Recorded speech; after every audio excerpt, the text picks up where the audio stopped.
We're matching, by the way. Hey everybody, it's your girl, Dr. Letitia, and I am back with another episode of my podcast, More Than Matters, because you know, like I know, Black lives more than matter. I am so excited about today's show. First of all, I want to remind you of what you need to be doing, which is slaying and praying, okay?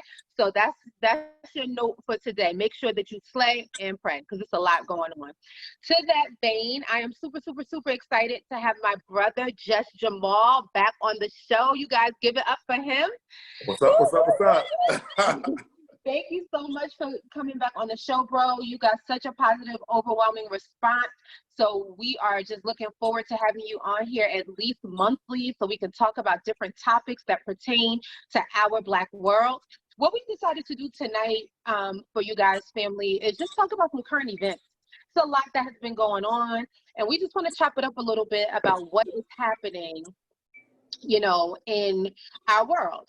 So let's start with something that I saw, Jamaal, and it was John Leguizamo, famed actor, John Leguizamo, and also Dasha Polanco, another actress, and they were really upset with the number of Latinx people that were snubbed for the Emmys. Basically, no Latinx people at all were nominated for Emmys, and they were upset about that, and they really kind of threw some shots at Black folks. And they talked about how, you know, they felt that Black folks are maybe only championing their causes and not really looking at everybody that's disenfranchised. Did you hear about that? And if so, what do you think about it? Guess what? As a Black man with a Black mama, Black daddy, Black grandparents, I actually agree with them. I think that I think that in a lot of instances, we as Black people, we claim oppression for only ourselves, just in a lot of different spaces. Not in all spaces, but in a lot of spaces, you know, we claim oppression as being solely ours. But Latinos are oppressed. Native Americans are oppressed. Asians are oppressed. You know what I mean? People who are other than white are oppressed. So yeah, to me, while we're rejoicing in a record number of brown faces being nominated for an Emmy, it's kind of shameful that absolutely no Latino people got nominated. I could think of one great show off the bat, Queen of the South, which is an excellently written, excellently directed, you know, well-acted show. Like, I mean, there's so many different Latino actors and actresses that I could think of that should have definitely gained some type of notoriety that, yeah, this kind of slap in the face. So I think it's important that when we champion, you know, as Black people for equal rights, you know, and representation, that we do it for all. Because we're just not the only ones that are oppressed. This is hot, okay? So I have to tell you, we are on the opposite end of this issue, okay? So let me tell you why. I think that Black folks for a long time have championed so many issues and so many movements only to be pushed aside.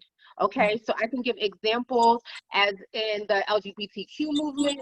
I can give examples like the feminist movement, right, where our numbers count and our Black bodies count, but our voices don't, right? And I think that's important. I think it's important to bring that up. The other piece that I want to say is oftentimes some of these communities that you named, so from Asian communities and Latinx communities and, you know, Native communities, etc., a lot of these communities want to distance themselves from Black folks. Okay, a lot of these communities have white accommodationist behaviors, and they want to definitely be treated differently. I mean, I have worked with, and obviously, guys, listen, family, we're generalizing, all right? So don't be all up in my DMs, okay? It's a conversation. You have to be famous with folks before they start coming for us. So I'm generalizing, right? So I'm not saying everyone, all right? But I think it's important that we also look at that, because we can't be utilized to raise our voices.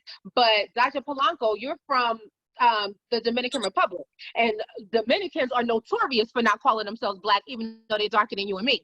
Okay, they also have a track record of treating their Haitian citizens like trash. So don't just talk about how Black folks not raising their voices to help your causes, because how are you raising your voices okay, to champion Black rights. That's my thoughts on that. I feel you, sister. I feel you.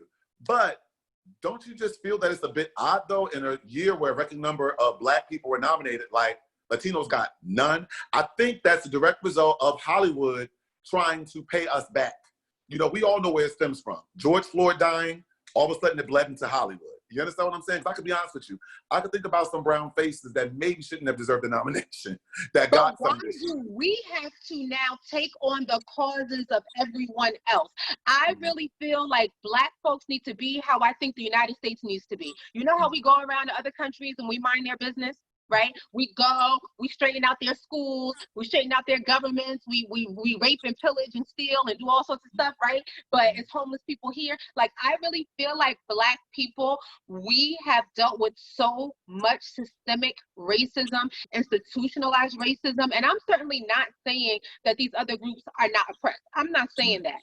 However, it's hard pressed for me to say that we need to now champion the causes of all racial minorities when our stuff is not right. When we are still the most hated, the most killed by police, the most, filled with disdain all the time. And again, even by some of these other groups. Some of these other groups don't want to be lumped in as minorities with us. So when people champion their causes, like we champion our own causes. Like, I didn't see people asking, folks to raise their voices and come help us out. I saw Black folks wanting to lead the charge and handle what needs to be handled for our community. So I just kind of felt like that was like a little shady for them to throw that in there, because why is that our responsibility? But do you think, though, Letitia, that at times we as a community claim ownership of oppression as if we were the only ones that have felt it? Do you feel like that sometimes? Like, let me say this. So now, let me put on my professor hat. Okay. I don't feel that we claim our oppression enough. And I'm going to tell you why. And I will break this all the way down for you. Break it down, sister. When we live in a country, okay, that paid restitution to the Jews for World War II and everything that happened in Germany, that did not happen here, okay? That did not happen on American soil. But you know something? Jewish folks have a saying, and you know what their saying is, Jamal? Never again. And if you look at any of their museums, that saying is prominently displayed. They preserve what happened to them, and they will not allow communities to forget the oppression that they faced in Europe, not here in the United States. They won't let us forget it here. So I'm sorry, but our 400 plus years of slavery and oppression, chattel slavery was never done that way on earth. What was done to us here in America was never done on earth. So quite honestly, I don't feel like we claim it enough. I don't think we talk about it enough. Sister, I feel you. I feel like I'm on both sides, because it's like, absolutely, I agree. Never forget. You understand what I'm saying? We built the foundation of this country, but we could also still say, yes, we as the people are oppressed, but so are my Latino brothers and sisters, although they may not claim Black. You know what I mean? But I can still say my Latino brothers and sisters, my Native American brothers and sisters are also suffering too. You understand what I'm saying? Like, so I just feel like at times, like I feel that we just claim it for ourselves. It's like a hierarchy. It's almost like a hierarchy of pain. It's like Black pain is up here. It is. Native American pain is up here. It is, though.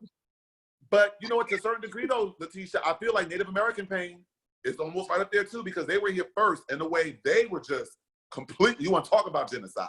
You know what I mean? But then again, I feel like once they were comparing pain, I feel like pain is pain. And I feel like we could still bring others with us when we're being recognized. That's what I'm just saying. You know what I mean? Like, there's no way that, it's just like, Letitia, if I win an award, right? And I just act like I got here by myself. No, other people helped me get there. You know what I mean? And I'm also going to bring others up with me. So I'm just saying, like, it's okay for us to say, you know what? Yeah, I thank you for this nomination as Best Actor. But what about the Latino brothers and sisters that didn't get a nomination? You know what I mean? That's just where I'm at with that. But, I hear you. I hear you too.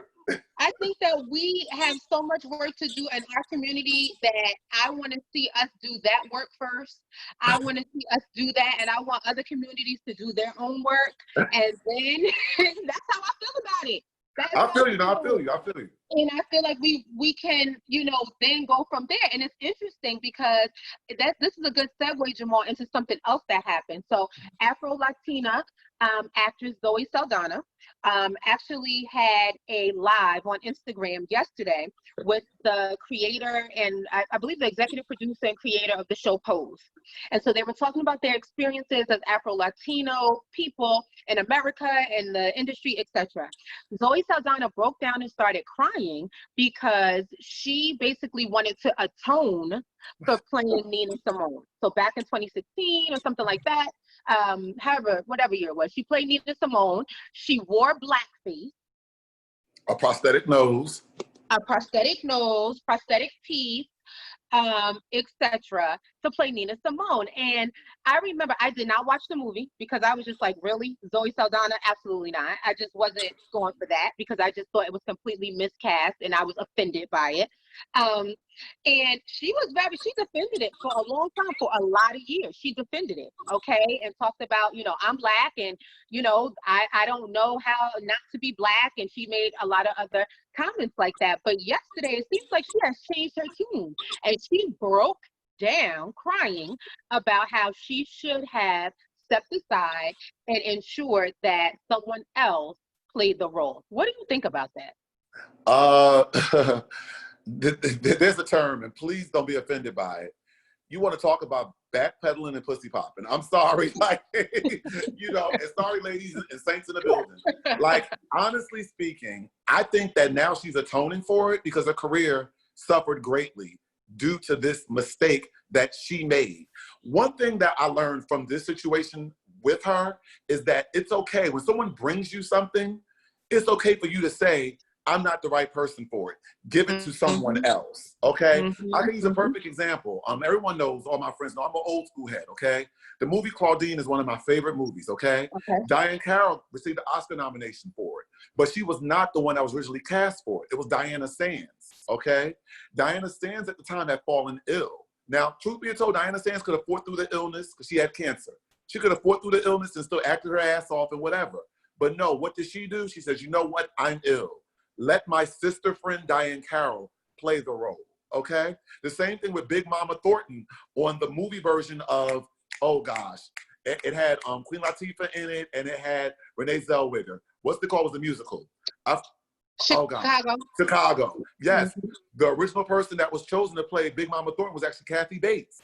She told the directors, no, let Queen Latifah play it. You know what I'm saying? So Zoe Saldana, you're forgiven, but still, it's a big nah.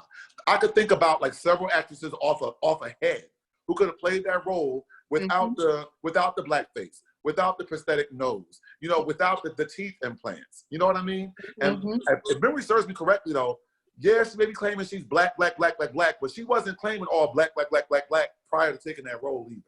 You know what I mean? And it was a slap in the face to those of us who loved Nina and knew what Nina was about. That's right. Somebody who relished in her blackness, loved her blackness. That's right. You know what I mean? So for Hollywood, once again, having their blinders on, casting this light-skinned woman that looked nothing like her at all. At all. So Zoe Saldana, yeah, you're forgiven, but nah. Yeah, it's a hard nah for me. And it just didn't sit well. It didn't sit well. But apparently, like you said, her career suffered, and so now she's crying, and hopefully she will continue to apologize until people forget that faux pas, because that did not go over well at all. And you know what, Letitia, and once again, though, for me, it's Hollywood, like I just said a minute ago, Hollywood with their blinders on. Yeah. You know what I mean? Like, it's like, damn, are y'all just that stupid? Like, we have so many, I can't remember the name of the actress, but the name of the movie was called Pariah, that I absolutely loved. The young lady that played in Pariah, I could have saw her.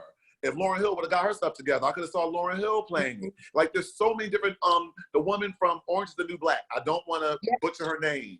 You know, her. I know you're talking about, There's so many different actresses who could have played her. Like, what were they thinking? I know. And then once again, Zoe, what were you thinking? You exactly. know, and I get it as an actress, though. I guess to play devil's advocate, look at me, I'm such a Gemini, talking against myself. I guess as an actor, you want to challenge yourself. And maybe look at it as a challenge, but still, But sometimes you got to know how to stay in your lane, right? Like sometimes, like you said, you have to know how to stay in your lane. You have to know when it's just not a good fit. And you have to know when it could possibly offend a whole bunch of people. I mean, because, excuse me, Nina Simone's family came out and was very, very against her playing this role, right? So that was problematic. So Yeah, not to get the family blessing, you're right. Exactly. Not to get the family's blessing says a lot. Yeah. And then for you to just forge right ahead, like, F what the family said, I'm going to just do it. You know what I mean? So, Exactly. like I said, I think for her, like, one thing about me, I can read people very well. And I didn't see this this live, and I can't wait to see it. But I just think for her, this is an apology to her because her career suffered. Her pockets hurt from it. And also people probably still look at her like she's crazy. Like, you know what I'm saying? Like, you know, Like hell, if I was to Blackface. see her. Yeah. Blackface, just for everybody. I don't care if it's Halloween. I don't care if it's a costume party, a part, blackface. Don't do it. Just don't do it. Inappropriate.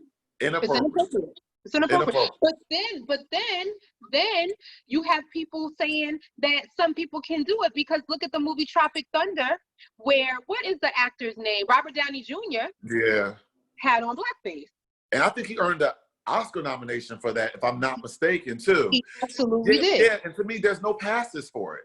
It's no passes for it. And once again, I feel like Hollywood is diverse enough. And I can say this as a gay man, because maybe this is a whole nother conversation. Okay. I prefer for gay characters to be played by gay people. I just feel like Hollywood has enough. They have enough openly gay men who can, or openly gay women that can play these gay characters. So the same thing, like with these, like, you know, biracial characters being played by white people in brown face, or light-skinned women playing darker skin. Like, Hollywood is diverse enough. Is it though? Is it? Because if you think about it, for some of these roles, it's the same old people. Absolutely. Over and over again. So that is something else. But you brought up an interesting point. So you said, as a gay man, you feel that gay characters should be played by gay folks. Absolutely. I feel like there's enough of us. I feel like there's enough of us. And this is the issue that I had. I know there's a lot of insecure fans out there. And the young man that plays Issa Rae's brother, he did an interview not long ago where he said that he's depicting gay men in another light. And because he's portraying a masculine acting man. And I'm paraphrasing here what he's saying. I can't remember the exact verbatim of what he said, but he came across like he was doing us a favor. You understand what I'm saying? And I'm like, yo, dude, you're not doing us a favor as a straight man playing a straight acting gay man. Oh, wow, what a stretch. And how dare you come across like you're doing us a favor? Because honestly speaking, I love the fact that my community is made up of trans, effeminate, masculine. Like, that's what makes up the beauty of our community. So don't act like you're doing us a favor because you're showing a depiction of a gay black man that ain't nobody seen before. Hell, I see it every day. I see it down the street. I see masculine, masculine gay men every day. But people don't see it in Hollywood though, right? Because if you think about it, right, over the last several decades, gay male characters are depicted as extremely effeminate. Absolutely. Absolutely. Right? So it's a stereotype there. And it is. It's a stereotype. And actually, me and one of my good friends had a conversation about the show P-Valley that I absolutely love. And he talked about, he has an issue with the gay character being so effeminate.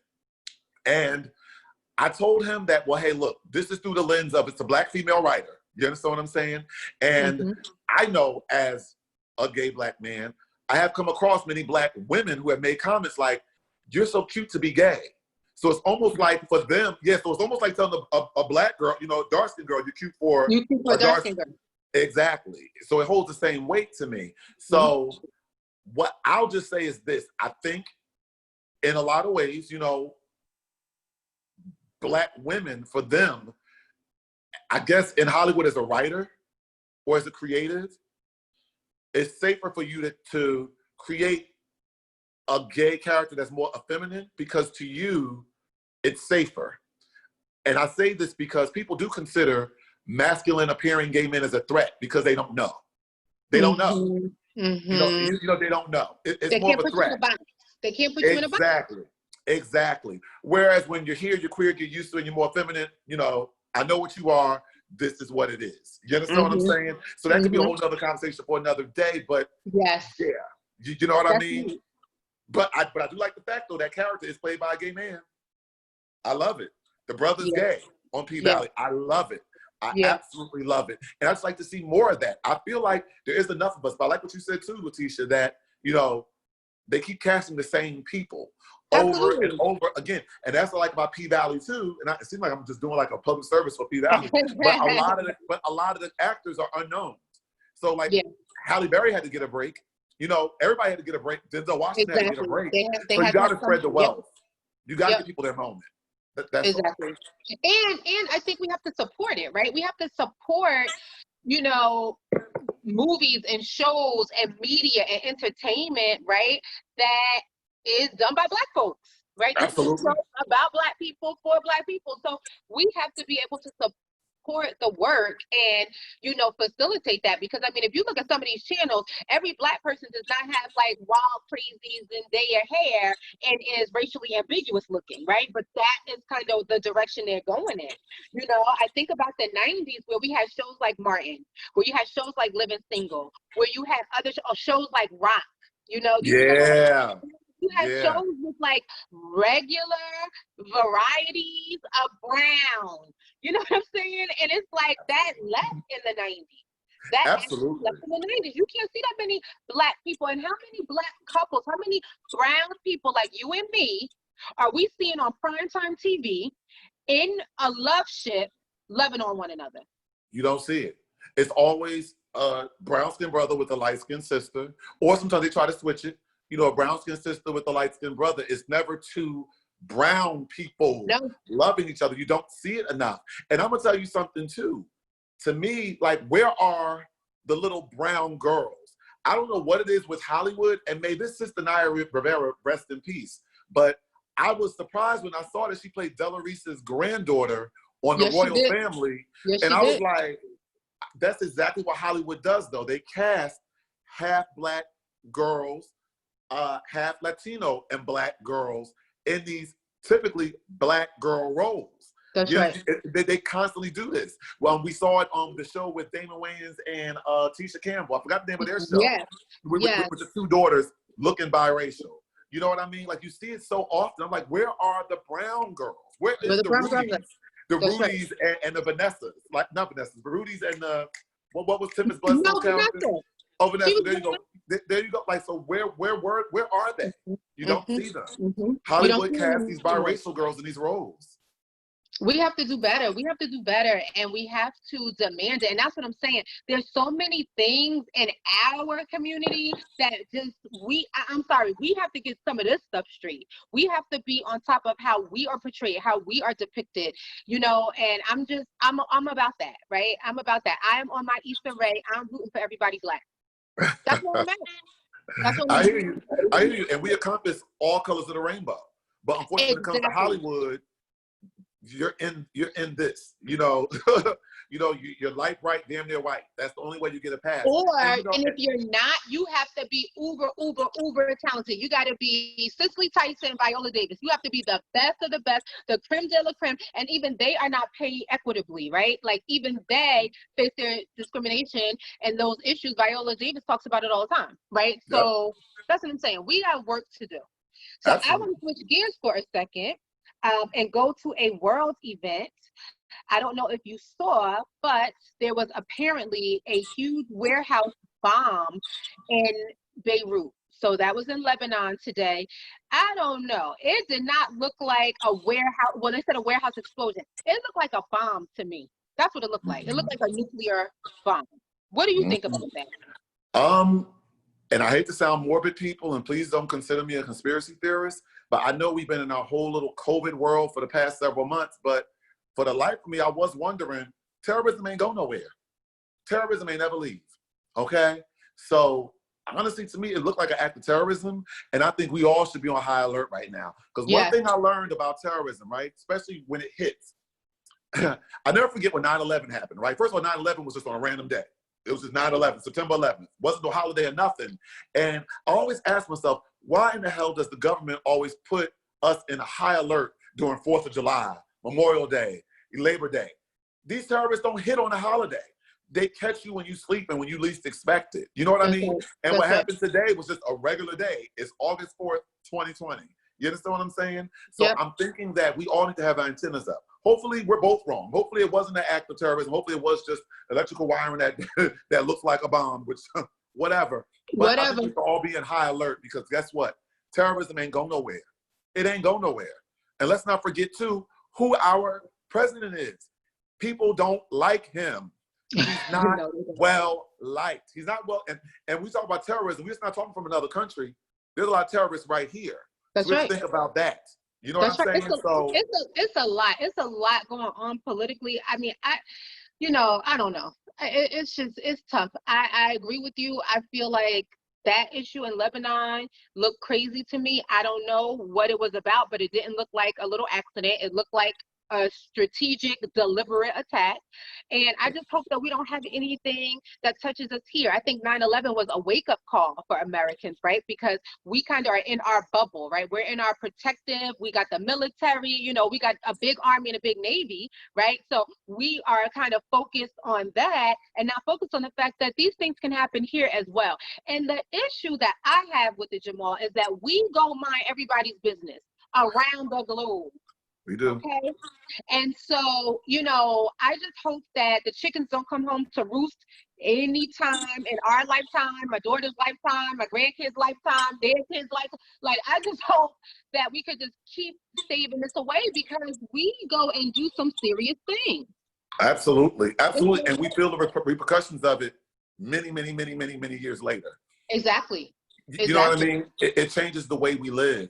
People fail to realize, people who, I remember, of course, life post 9/11, how things used to be, even just as far as flying. You know what I mean? You could literally change your ticket. Like, Tisha, I could literally give you my plane ticket the day of, and you could fly on my ticket. That's right. You know what I mean? You could literally, Tisha, come with me. Like, always, you could actually see me board my plane if you wanted to. But now, if you ain't got no ticket, you ain't even coming around there. You're not coming in. You know what I'm saying? That's right. So it shifts how we live. Things are so different. Yep. Things are so different. And like you said, just being careful, just being on high alert and just watching. I think what I want to go into is something that you brought up. So you brought up COVID. We are now in month 5 or 6, depending on when, you want to count. But some people started counting in February. Other people started counting in March. I started counting in March. So it's month 5 for me. And I have to tell you, I am definitely concerned about everyone affected. My heart and my prayers go out to those who have lost loved ones. I have lost loved ones. I have lost clients. But I don't know, Jamaal. I just feel like we need to do something, because it is really, really, really demoralizing at this point. I think people are really starting to be impacted negatively, and their mental health is suffering. What do you think about that? Absolutely. And I don't know the statistics on people who have committed suicide, during this time. Suicide rates are up.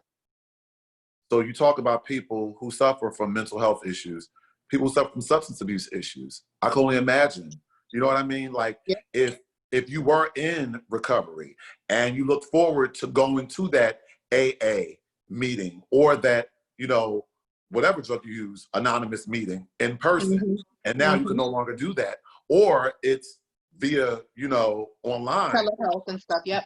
But that really doesn't speak to you. You need to be around the people. I can only imagine what those people are going through during this time. And unfortunately, Letitia, I think we're going to be in this for quite some time, because honestly, as a whole, I don't think our country is just taking it seriously. You can look and see the mansion parties that's going on, the house parties that's going on, like people not wearing their mask, people getting in fights with people, killing people because they're telling them to wear a mask. That's right. You know what I mean? Like, I think we're going to just be in this for a long time. I think if the country would have just collectively shut down, that's one thing this thing taught me too. Yeah, we live in the US of A, but it seems like every state operates as their own country. That's right. You know what I mean? Like, it's almost like, I never forget, I think it was the governor of Alabama, where she said something to the effect of, well, we're not New York. You know what I mean? Like, in terms of what she was and wasn't going to do with her state. And I'm like, well, maybe you need to do what New York is doing. Exactly. You understand what I'm saying? But to me, I just think collectively, it should have been a federal mandate. Everybody shuts down at the same time for several months. This is just what is so we can get this under control. But this right here, money. But let's talk about that though, because all right, now I am not a conspiracy theorist. However, and I am certainly not a Trump supporter, okay? But I will say this, a broken clock is right twice a day, okay? This is what I will say. This is what I will say.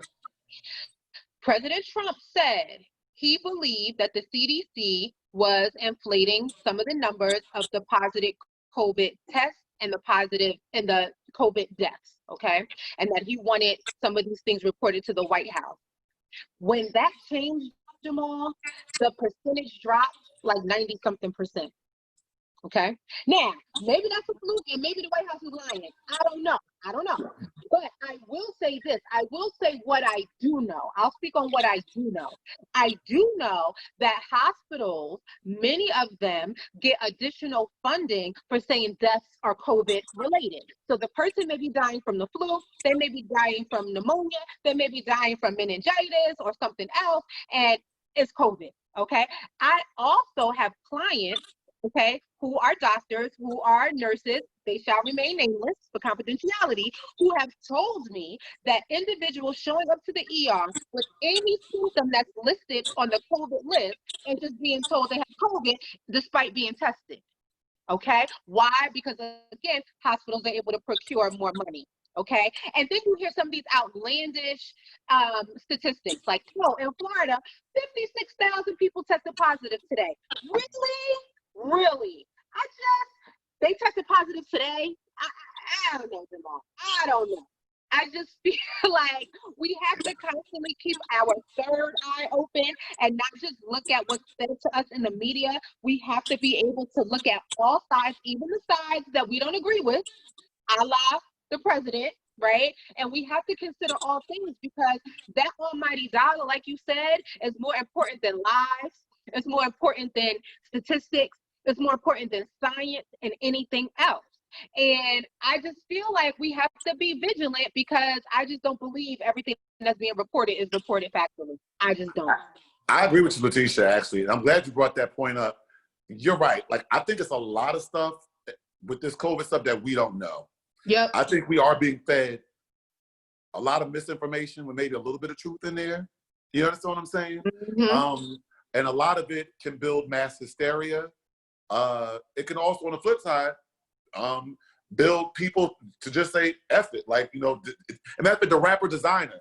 He went on his live and posted a video up and said, you know, COVID ain't even a thing. It ain't a thing. So that's what I'm saying. So with all of this hoopla, you have two sides of the coin. You have people who are paranoid and others saying, man, it ain't even a thing. You know what I mean? Because of what we're being fed, what we're being taught and told about this thing. So it's just really, really unsure times. And then you think about it, Leticia, I thought you were going to go here with it too. Schools are opening up next week. And that's a whole nother thing. And they actually showed, TMZ had a picture of a school in the state of Georgia that opened up today, a high school, and it was a screenshot of the hallway. Hallways jam-packed. I saw that. Maybe like a couple of kids with the mask on, but no social distancing, no anything. And these same kids go home to their parents or go home to their grandparents. And then what? You know what I mean? So I feel like we're never, I don't know, we need to get a vaccine. They said they're working on it, because I really see no end in sight with this thing. Well, here's my little issue with the vaccine. I was all for it until Melinda Gates said the first folks that need to get it are Black people. Why we got to be the guinea pigs for everything? See, this is what I'm saying. We're the minorities, right? So we shouldn't be top on the list. We're minorities, right? We are at the top of Melinda and Bill Gates' list. Okay, and everybody knows they support eugenics. Everybody knows they're all about population control. Everybody knows this. Okay. So, that made me really look at the whole vaccine thing with my cat eye. I was on it like this, okay? Because I'm not beat for us to be the first ones in line for no daggone vaccine. Vaccine trials take years. Now y'all rushing in the lab. I just think about Tuskegee.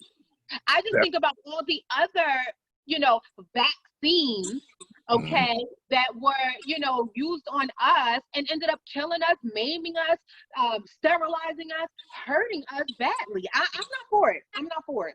I say social distance, wash your hands, and wear your mask. I heard that. Look, those three phrases, I'm with you on that. Because you're right, Letitia. Like, I just feel like I said a couple minutes ago, we're the minorities, right? So it's fewer of us. So why the hell are you testing us? It's fewer of us. How about test the majority? And this is my issue too. You don't know what they're injecting you with. You know what I'm saying? Like, it's too much. I don't got time to be nobody's child test, crash test dummy, child test dummy. I don't have time for it. I really, really don't. And it's really, really scary. And like you said too, Letitia, it takes years. So like you said, so now you're trying to speed up the process and try to work with something and hopefully y'all have something by December. And test us? No, wash your hands, everyone. Wear your mask, wear your gloves if you need to. Sanitize. Keep everything clean, sanitize everything, wipe things down. Don't touch people, don't touch your face, and say your prayers. Slay and pray, and let's hope that we make it out of this next season of COVID-19. Absolutely. I'm with you on that, sister. I'm with you on that. It's just that vaccine, we have to just say no. Isn't that what Nancy Reagan said about drugs in the 80s? She sure did. Just say no.